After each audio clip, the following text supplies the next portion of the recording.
Senior Analyst at the Australian Strategic Policy Institute, Dr. Malcolm Davis, joins me.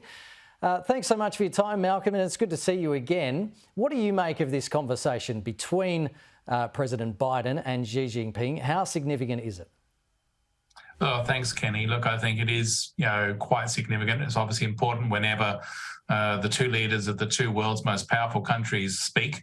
But clearly, the Chinese are making it very clear that they don't intend to back down over Taiwan. And at the same time, we need to make it clear to China that really it's up to the Taiwanese people to determine their own fate. The vast majority of the Taiwanese people do not want unification with China. They want to maintain the status quo. There's a small minority that seek independence. But clearly, I think under Xi, China is determined to take Taiwan and essentially annex it.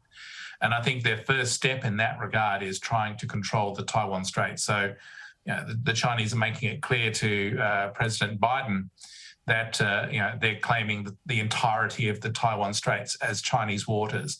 That's unacceptable. What does America gain by sending Nancy Pelosi to Taiwan? And if that were to happen, what do you think China's response would actually be?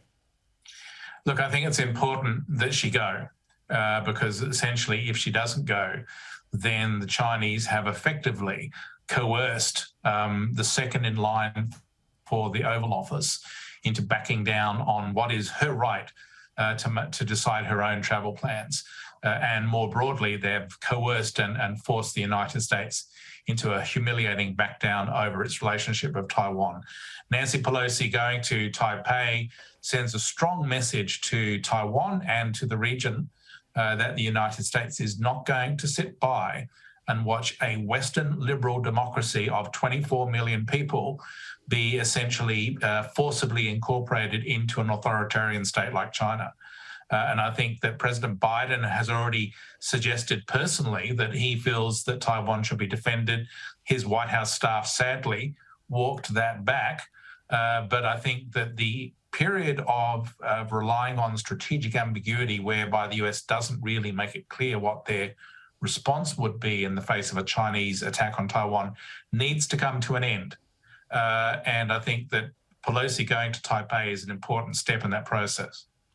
A former Prime Minister, Scott Morrison, was at a summit in Tokyo and he gave a speech there and he accused Beijing of attempting to reshape the region over the past decade, but he also believes the Quad has the ability to achieve peace through strength and could become the dominant force for regional security and rules-based order. Is that optimistic? Look, I think that we are in a period of intense strategic competition. This is the challenge of our times, in the same way that in the 1930s, when the world faced rising fascism, they confronted a real threat. We are confronting a real threat now with the rise of China and the challenge from Russia. And I think that it's important for Indo-Pacific states through organizations such as the Quad and also through AUKUS to stand together and work together to create a free and open Indo-Pacific and to counterbalance and deter a rising China. Because if we don't, if we lose resolve and China can essentially assert its own hegemony, then the future that we face is far more dangerous and darker than what would be the case if we are in a free and open Indo-Pacific where every state is considered equal under the law with equal rights. Malcolm Davis, thanks so much for your time.